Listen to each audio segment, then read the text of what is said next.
Magandang araw sa atin mga kalingap.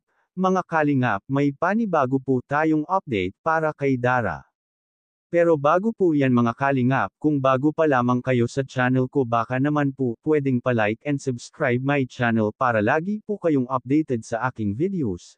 At kung pwede sana patapusin muna natin ang video na ito para alam natin ang nilalaman nito at huwag din po natin kalimutan mga kalingap na pakisuportahan ang ama ng kalingap na si Val Santos Matubang at Kalingap Rob Matubang pati na rin ang viewers na laging sumusuporta sa aking channel at reactioners. Maraming salamat po.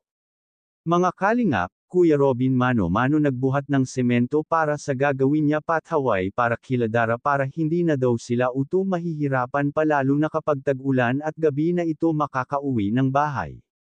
Unti-unti na itong binili ni Kuya Robin ang mga materyales na gagamitin niya dito.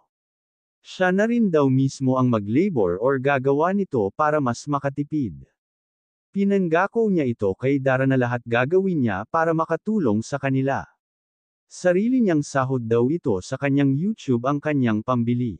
Kung sakali man daw hindi ito magkasya ay unti-untiin hanggat matapos niya.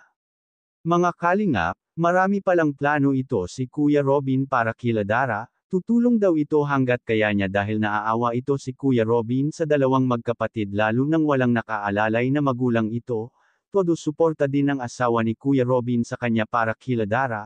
Kahit wala ito si Dara sa bahay ay tuloy pa rin ito si Kuya Robin sa pag-aasikaso ng mga materyales na dadalhin kila Dara para ito ay makumplito na at mauumpisahan na niya ang kanyang project para kay La Dara.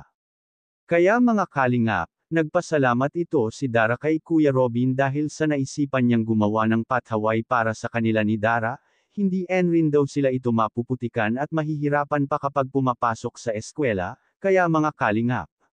Hanggang dito na lamang po ang update natin para kay Dara, maraming salamat po. Thank you for watching and God bless us all.